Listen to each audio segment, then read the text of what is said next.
Il est chargé de mission à la Fondation La Main à la Pâte sur le projet des Maisons pour la Science. Et donc, c'est un chercheur très engagé dans la médiation scientifique. Il vous parlera bien sûr d'Images des maths, dont il est donc membre du comité de rédaction. Je dirais que c'est le premier, pas seulement par ordre alphabétique, puisqu'il a vraiment participé à la fondation d'Images des maths. Il est également co-auteur de films, les films Dimension et Chaos. Donc, le film Dimension a reçu le prix d'Alembert en 2010.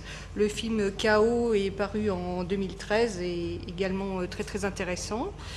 Il est membre du conseil d'orientation du consortium CapMath qui finance pas mal d'actions de diffusion des mathématiques. Il dirige également la collection Voyage en mathématiques aux éditions du Pommier, dans laquelle 2 ouvrages sont parus à ce jour. Donc vous voyez l'ampleur de ses actions et il va vous parler donc en particulier de l'une d'entre elles qui est Images des maths. Donc, bon, mais merci Christine pour cette présentation. Donc vous avez entendu parler il y a quelques minutes d'Interstice, qui est une revue sur les sciences du numérique. Donc je vais vous parler d'Images des mathématiques, qui est en quelque sorte la petite sœur d'Interstice, puisqu'elle est plus récente, elle a environ 5 ans. Depuis 5 ans, elle est sur Internet. Avant, c'était une revue papier, mais qui était peu diffusée, qui ne sortait pas guère des laboratoires. Donc depuis 5 ans, l'ambition, c'est de s'adresser à un public beaucoup plus large, un public d'étudiants, un public d'enseignants, un public tout public. Disons que je vais vous expliquer un peu ce qu'on trouve dans cette revue et vous verrez qu'on essaye de s'adresser à un public aussi large que possible. Donc tout d'abord, dans cette revue, vous voyez, je vous fais voir un petit peu la page d'accueil. Ce qu'il faut savoir, c'est que tous les articles sont écrits par des chercheurs. Donc des chercheurs essentiellement en mathématiques. Et le principe de la revue est calqué et copié du modèle des revues scientifiques. Donc quand un chercheur a écrit un travail scientifique, il l'envoie à une revue. Cette revue, ensuite l'article est récupéré par un éditeur qui va examiner l'article et qui va ensuite le proposer à ce qu'on appelle des référis, c'est-à-dire en fait d'autres mathématiciens qui vont écrire un rapport sur l'article et ensuite l'éditeur va récupérer ces rapports et ensuite va statuer sur le fait de publier ou pas l'article dans la revue si les rapports sont bons et éventuellement suggérer à l'auteur des améliorations. Eh bien, le principe de cette revue, c'est la même chose. Donc, Images des mathématiques, ce n'est pas un blog de mathématiciens, c'est véritablement une revue où les collègues soumettent des articles. Ces articles sont examinés par le comité de rédaction. Donc, vous voyez que si vous descendez par ici, par exemple, notre équipe, vous verrez que ce comité de rédaction contient un grand nombre de personnes, disons une vingtaine pour la partie principale du comité de rédaction. Et ce qui se passe, c'est qu'un des membres du comité de rédaction s'empare de l'article, principalement parce que l'article est destiné à une rubrique du journal. Je vais vous présenter ça, il y a plusieurs rubriques. Et puis ensuite est créé à l'intérieur du site un forum interne et privé sur lequel l'auteur va discuter, va papoter avec 5 ou 6 ou 7 relecteurs. Donc ce sont nos référis à nous. Donc qui peut être relecteur sur Images des maths? Eh bien absolument tout le monde. Il suffit de s'inscrire sur la page d'accueil du site. Vous voyez un petit bouton là ici, s'inscrire. Vous inscrivez ici et vous demandez à devenir relecteur. Vous répondez éventuellement à 2-3 questions pour qu'on connaisse un petit peu mieux votre profil. Et puis maintenant, à chaque fois qu'un chercheur soumettra un article, il se retrouve dans ce forum et discute avec ses 5 à 7 relecteurs qui disent je ne comprends pas ce que vous dites à telle ligne, ou alors c'est très bien, mais est-ce que vous pourriez faire ceci ou cela pour mieux expliquer, etc. Donc ces gens-là discutent pendant en général 3 semaines et sous la bienveillance de l'éditeur. Et l'auteur essaye de prendre en compte les les idées d'amélioration qui sont fournies par ce public. Donc encore une fois, ces relecteurs, ça va être très large. On peut trouver un collègue, on peut trouver des collègues, mais on peut trouver des étudiants, on peut trouver un peu n'importe qui. Il y a une équipe qui s'occupe de la relecture et qui a à charge de proposer des relecteurs assez variés pour chaque article. Et puis en général, le processus converge et au bout de 3-4 semaines, l'éditeur dit c'est bon, c'est terminé et maintenant l'article va être publié en ligne. Donc c'est ce qui se passe et l'article est publié dans une des rubriques du site. Donc vous voyez qu'il y a un certain nombre de rubriques. Rapidement, pour citer les principales, il y a une rubrique écho de la recherche, par exemple, où il s'agit plus d'articles directement en lien avec la recherche. Et vous avez une rubrique sur l'histoire des maths, vous avez une rubrique portrait, vous avez une rubrique café des maths, parce qu'on sait que les mathématiciens passent beaucoup de temps devant les machines à café, donc pour papoter, donc cette rubrique est faite pour ça. Vous avez mathématiques ailleurs, etc., etc., le podcast de la semaine. Donc vous voyez que vous avez un certain nombre de rubriques et des récentes également en sortant de l'école, là où on va trouver tout un tas de petites énigmes, petits casse-têtes à résoudre. Ça, c'était un petit peu le principe et le fonctionnement général de la revue. Maintenant, ce qu'il faut savoir également, c'est que chaque article, pour aider un petit peu le relecteur, aider les lecteurs de la revue, eh bien vous voyez qu'il y a une couleur ici, et donc le fonctionnement est un peu comme au ski. Il y a plusieurs sortes de pistes. Il y a des pistes vertes, bleues, rouges, noires, et puis il y a aussi quelques hors-pistes pour les collègues qui dérapent. Et donc l'idée, c'est que piste verte, c'est absolument lisible par tout le monde, c'est-à-dire qu'il y a très très peu de maths, essentiellement savoir ces règles, disons ces règles d'addition, de multiplication, des choses très élémentaires de l'école primaire. Et puis vous avez la piste bleue qui s'adresse à un niveau collégien. Il faut savoir ce que c'est qu'un triangle, éventuellement le théorème de Pythagore, des choses comme ceci. Piste rouge, là on arrive à un niveau, disons, d'une terminale scientifique, où on a le droit de parler de choses plus savantes, comme le calcul différentiel. Et puis ensuite, piste noire, eh bien, ma foi, c'est les 2 premières années d'université, et puis hors piste, c'est hors piste. D'accord ? Donc notre but, c'est d'écrire des pistes vertes, mais c'est pas toujours possible, et c'est pas toujours facile, donc on essaye de faire ce qu'on peut. Il y a une autre partie du site, donc ça c'est vraiment la partie, vous voyez sur la partie droite, où vous avez tous les articles récents qui ont été publiés. Et il y a une autre partie du site, là sur la partie gauche, qui elle reprend le fonctionnement des blogs. Donc on a intitulé ça des billets. Donc on a un certain nombre de collègues qui sont billettistes, donc on a la liste toujours sur cette page Notre équipe. Si vous descendez en bas, vous avez une liste de billettistes, vous voyez, ils sont là. Et donc ça, ce sont des collègues mathématiciens, et en fait, ils ont le droit d'écrire autant de billets qu'ils le souhaitent, et surtout, quand ils écrivent un billet, il n'y a strictement aucune relecture. Enfin, il y a simplement une relecture rapide orthographique, si on veut, mais ils ont le droit de dire absolument ce qu'ils veulent. Donc c'est un blog vraiment ouvert. Donc ils ont le droit, par exemple, de dire ce matin j'ai écouté le ministre raconter des âneries à la radio. D'accord ? Et donc ils s'en privent pas. Et donc ça permet de papoter sur des sujets autour des mathématiques.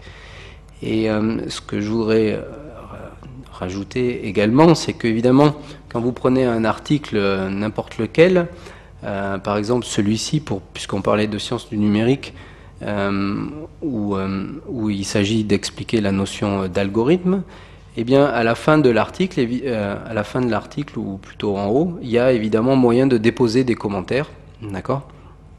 Donc là l'article est tout récent, donc il n'y a qu'un seul commentaire, mais en général, disons que c'est quelque chose que je regrette, mais qu'on regrette tous ensemble, c'est qu'il n'y a pas beaucoup de commentaires. D'accord ? En général, c'est de l'ordre maximum de la dizaine, mais tout le monde a le droit de déposer un commentaire. Il suffit simplement, encore une fois, d'être inscrit sur le site. Donc, nous sommes preneurs de toutes bonnes idées pour essayer d'avoir un public plus large qui lise, mais surtout un public qui participe. D'accord ? Donc, on est très fiers de ce fonctionnement participatif du site, puisque vous pouvez être lecteur et travailler en interne à la conception des articles, mais ensuite sur la partie publique, il n'y a pas grand monde. Vous voyez, pour vous donner un ordre d'idée, on a environ 400 relecteurs, d'accord, qui viennent un peu de tous horizons, et qui participent donc collectivement à l'élaboration des articles. Voilà, donc je vais répondre à toutes vos questions, mais simplement pour terminer, pour vous dire que donc Images des maths, donc ça a 5 ans désormais, donc c'est un gros travail tous ensemble. Je veux dire, vous avez vu qu'il y a un gros comité de rédaction, donc il faut beaucoup de monde pour faire tourner ça. Il y a beaucoup de rubriques. Les rubriques fonctionnent plus ou moins de manière indépendante. Et juste un dernier mot pour vous dire que le site tel que vous le voyez, il est en cours d'être, il aura bientôt un nouveau design, donc on travaille là-dessus. Voilà, je ne sais pas trop quoi vous dire de plus. Je vais bien répondre à vos questions, si vous en avez. Merci.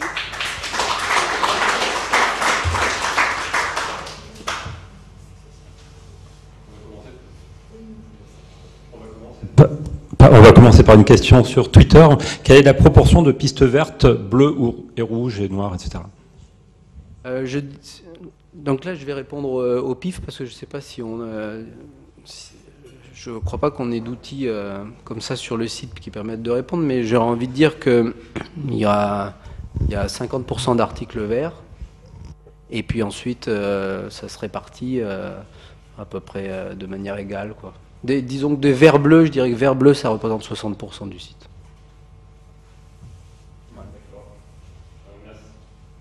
Merci, c'était une question posée par Antoine Rousseau, donc sur Twitter. D'autres questions?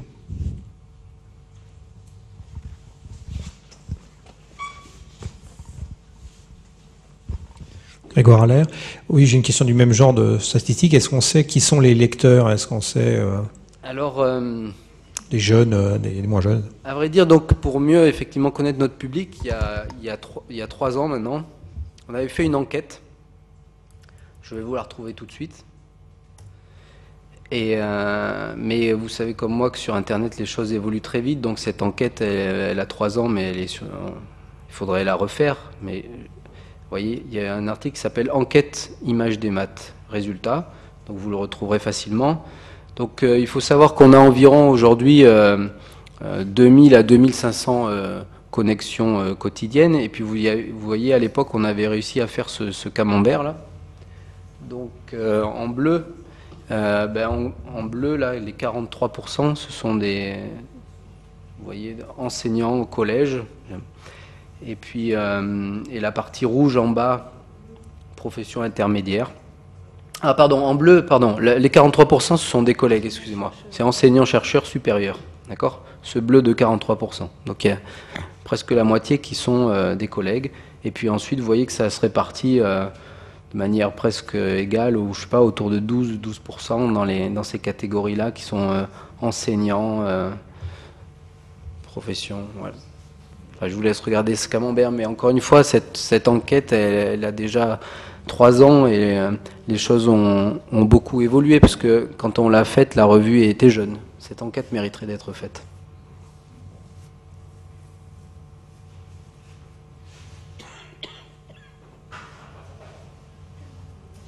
Chiazis, merci pour votre présentation.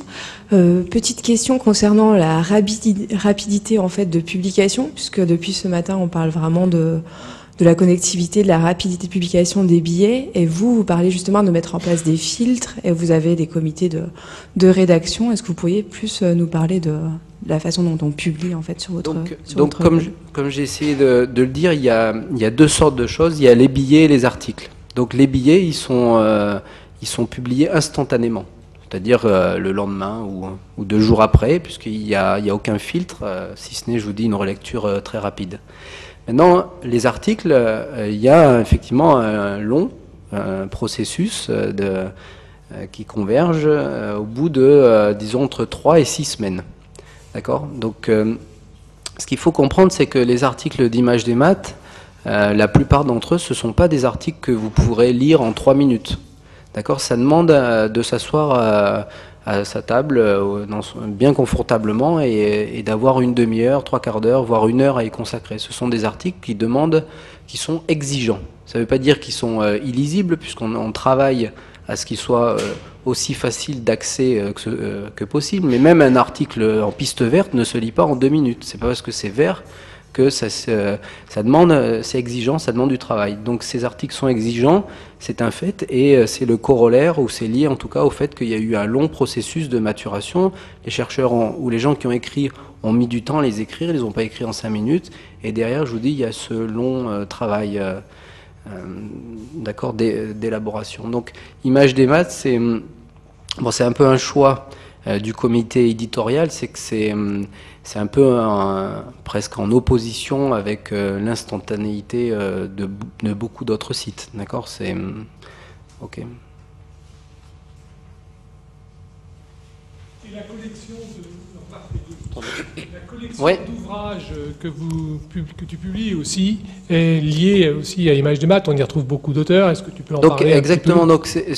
c'est lié à ce qu'on a vu dans l'exposé qui précédent sur cette histoire de fracture numérique. Donc ce qui se passe, c'est que au tout départ, je vous dit, à Images des maths, il y a 10 ans, c'était une revue papier, mais extrêmement confidentielle.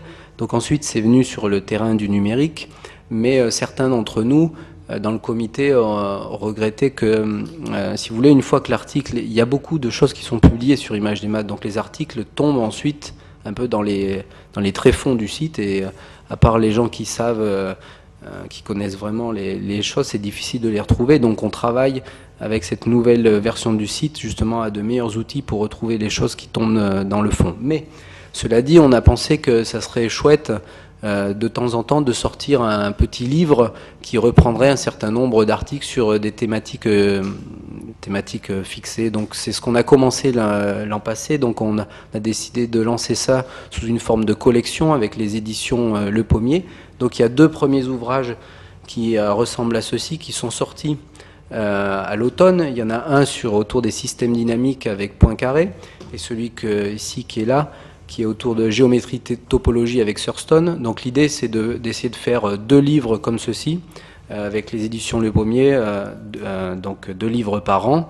Chacun de ces livres reprend une dizaine d'articles qui ont été publiés sur le site, et donc on les trouve en librairie. Donc ça permet de garder un contact avec le papier et d'avoir le plaisir quand même de toucher des livres.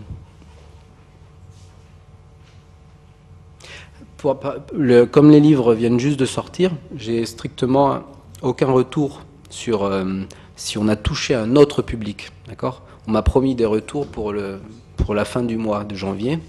D'accord ? Donc là, on saura si ça permet de toucher un public différent du public qu'on touche actuellement sur Internet.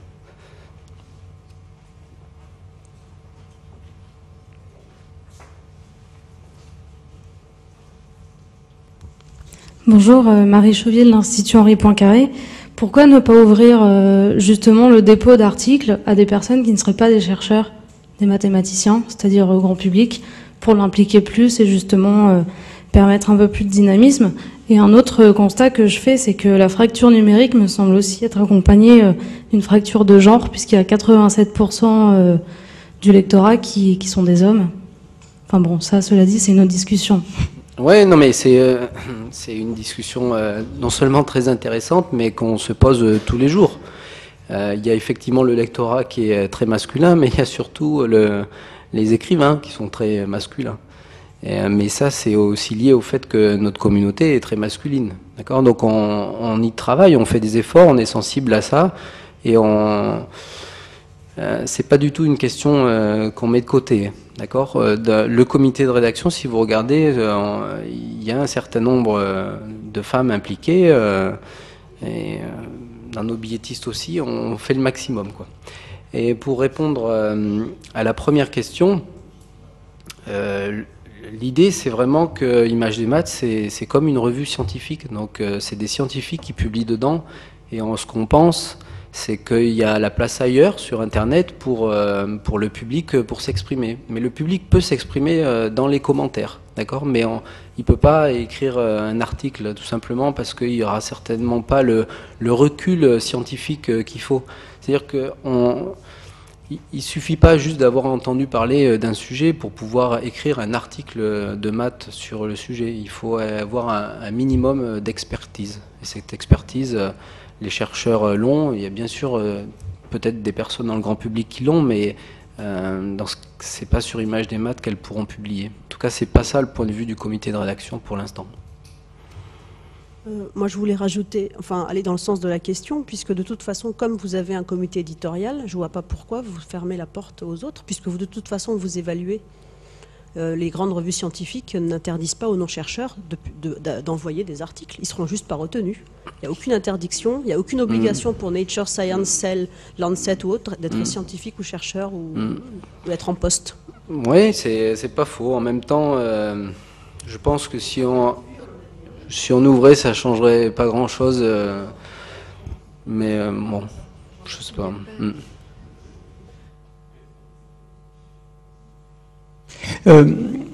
Il y a eu une initiative, enfin pas parallèle, mais l'an dernier, qui était le blog Maths de la planète Terre, avec un choix éditorial qui était très différent, hein, puisqu'il s'agissait de publier des trucs extrêmement courts, non techniques, et tout ça. Et bon, je sais qu'il y a eu des discussions pour savoir si c'était un mode d'expression acceptable. Alors, est-ce que tu pourrais un tout petit peu commenter sur la différence entre ces articles longs, très élaborés, très réfléchis, très complets, qu'il faut une demi-heure ou 45 minutes en étant confortablement installé pour lire, et d'autre part, ce format-là? Ben, je peux commenter. Donc l'année dernière, il y a eu cette grande initiative des mathématiques de la planète Terre. Donc, à cette initiative, ce site de blog a répondu, ce site de brève. Donc, chaque jour a été publié une brève. Et une brève, vous voyez, ça se présente comme ceci. Vous voyez, c'est relativement court, c'est-à-dire que typiquement, c'est lu, on peut le lire en moins de 10 minutes, mais enfin même en moins de 5 minutes. D'accord, c'est relativement court. Donc là, il s'agissait vraiment d'un travail, à mon avis, de communication où les chercheurs, parce que là encore une fois, ce sont essentiellement des chercheurs qui ont écrit, communiquent sur un sujet, montrent comment les mathématiques sont présentes dans un sujet peut-être inattendu.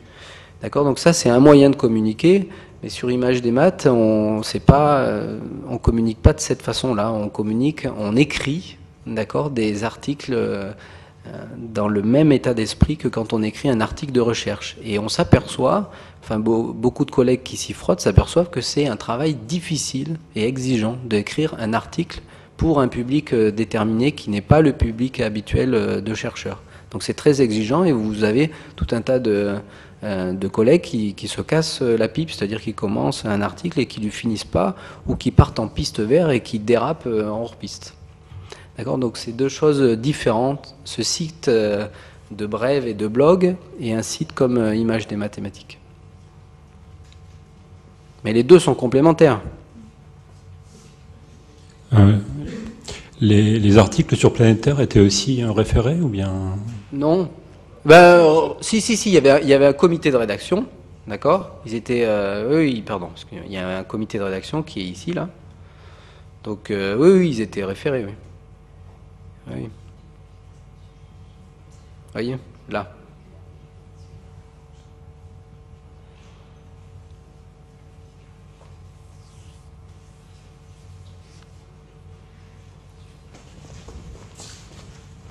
En général, les mathématiciens sont sensibles à l'évaluation. D'accord ? Donc, en général, un mathématicien quand on lui pose une question, il prend le temps d'y réfléchir, etc. Et donc, il est sensible aussi à cette évaluation. Donc, c'est pas du tout étonnant que ce principe auquel est attaché, on le retrouve sur ces sites-là. Oui, moi j'ai juste une petite question. Quand vous dites piste verte accessible à tout public, est-ce que vous faites lire avant de de donner cette appellation piste verte vraiment à votre voisin. Quand vous dites niveau collégien, est-ce que vous faites lire vraiment à un collégien et est-ce qu'il faut qu'il ait compris pour que ça ait ce label? Donc, comme je vous l'ai dit, les articles, avant d'arriver au stade de la publication, ils sont dans ce forum de relecture, où normalement, dans ces 7 relecteurs, il y a peut-être un collégien ou... d'accord. Donc, pour mettre la couleur de la piste, l'avis des relecteurs est très important. Mais effectivement...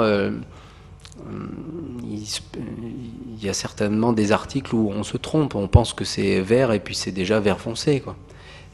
Ça c'est, on essaye d'être très vigilant, on fait attention. On a si vous voulez, il y a un cahier des charges que vous trouverez là sur le site où on donne la définition de ce que c'est que la piste verte, d'accord. Donc on essaye de suivre scrupuleusement cette définition, mais on a des retours. On a par exemple dans le comité éditorial, on a des collègues qui sont enseignants par exemple en maths sup et ils disent que les articles pistes noires ou même certains pistes rouges sont déjà très difficiles pour leurs étudiants. D'accord. Mais on a fait beaucoup de progrès. C'est-à-dire qu'il y a 4-5 ans, je pense qu'on écrivait des choses beaucoup plus dures et on progresse. On progresse dans notre façon d'écrire. Encore une fois, écrire un article pour le grand public, entre guillemets, enfin un public qui n'est pas de chercheur, c'est un travail difficile. Et donc, il ne suffit pas d'en écrire un, il faut en écrire plein. Et on devient, si je puis dire, de meilleur. On devient meilleur. Il faut s'entraîner. Juste un petit mot, une réponse de Maths Planétaire. Donc chaque article est bien relu par au moins 2 relecteurs et un 3e pour trancher quand c'est nécessaire.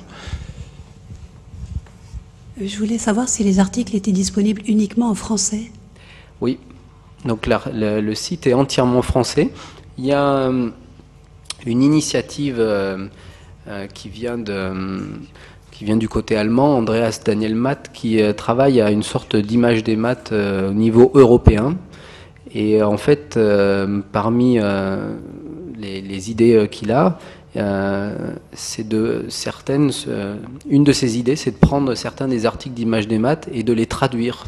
D'accord ? On les traduit brutalement. Donc il y a 1 ou 2 articles qui sont partis en traduction et qui existent maintenant en italien et en anglais sur ce grand portail des mathématiques européennes qui s'appelle Mathematics in Europe.